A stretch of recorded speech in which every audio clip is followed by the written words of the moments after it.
Types of animal tissue. So animal tissues are four types. First, the epithelium, which is also known as the covering tissue. Second, the connective tissue, which is used for supporting tissue. And third is the muscular tissue, which is also known as contractive tissue. And fourth is the nervous tissue. So first, let's see the types of epithelial tissue. So first comes the squamous epithelium tissue, which contains flattened cell, and again it further can be divided into two types. First is the simple squamous tissue, and second is the stratified squamous epithelium tissue. Second is the columnar tissue, which has cells which are tall and pillar-like. And third is the cuboidal epithelial tissue, and in this tissue the cells are just like cubes, that's why it is named as cuboidal. Okay, then fourth one is ciliated epithelial tissue. So why it is named so as a ciliated epithelium tissue? Why? Just because it has cilia, it contains cells with cilia, that's why it is named as ciliated squamous tissue. No. Yes, ciliated squamous tissue. Okay, just remember, from cilia it is ciliated. Okay, then the fifth one is glandular cells. These cells are secretory in nature, means the cells in the glandular cells are secretory in nature, means the nature is to secrete. So from this point, okay, from this point we get to know that the epithelial tissue can also secrete. Okay. Then second is the connective tissue or the supporting tissue. So there are lots of types of connective tissue. Actually there are lots of many. So first comes the areolar connective tissue. Second comes the dense connective tissue, which contain two. First, the tendon and the ligament. What are tendon and what are ligaments? So first, tendon connects bones with muscle, and ligament connect bones with bone. Always remember this thing.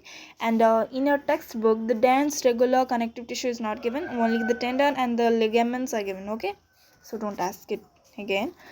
So adipose, third one is the adipose tissue. Fourth one is the skeletal tissue, and it has two types again.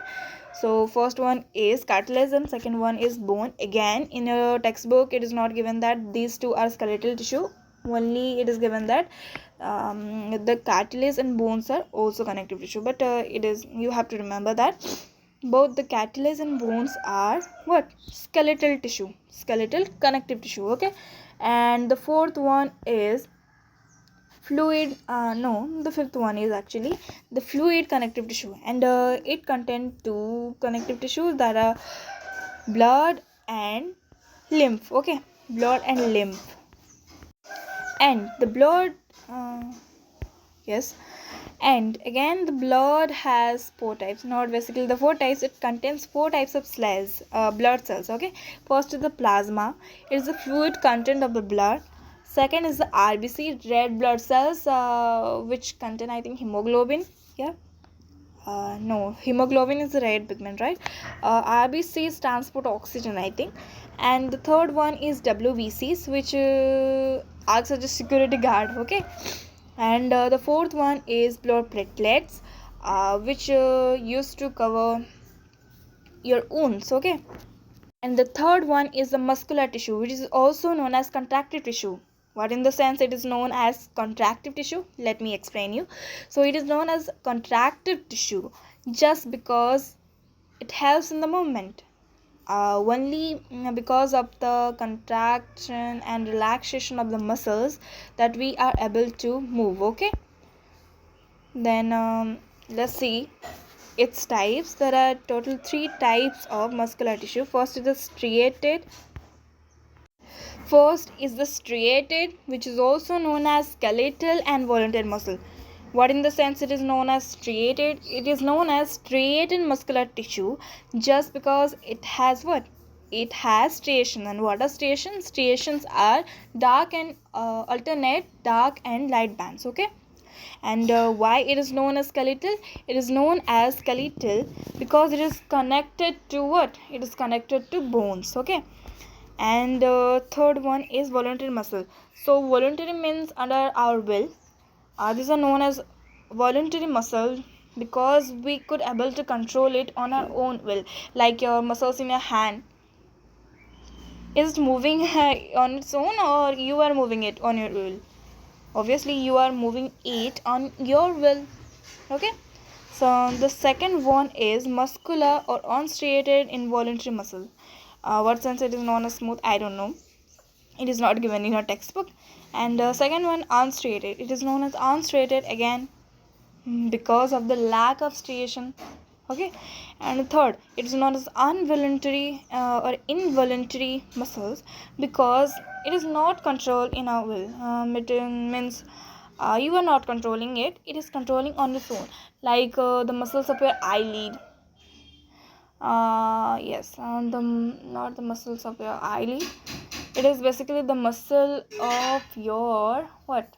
Iris. Yeah, muscle of your iris, the stomach. Are you controlling it? Esophagus, are you controlling it? No, right? It is controlling itself on its own. So that's why it is known as also involuntary muscles. So cardiac muscles. Cardiac. Have you ever listened the word cardiac? Cardiac means cardiac means something related to the heart. So that's why cardiac muscles are the muscles present in heart. So yes, you're right that in heart there are only cardiac muscles present, nothing else, not the smooth, not the striated. Okay, it is just the cardiac muscle. And at last we have the nervous tissue, the fourth one and the most important. So nervous tissue is basically made up of what? It is basically made up of neurons. And what are neurons? These are the nerve cells. Okay, neurons are the nerve cells. Okay. And one fact you have to know that the neurons once damaged, they can be repaired, and they don't reproduce. Okay, they don't undergo either meiosis or mitosis. So in this sense, once they are damaged, they can't be repaired again. So uh, that's why they are very important to us. So that's all for today. Bye.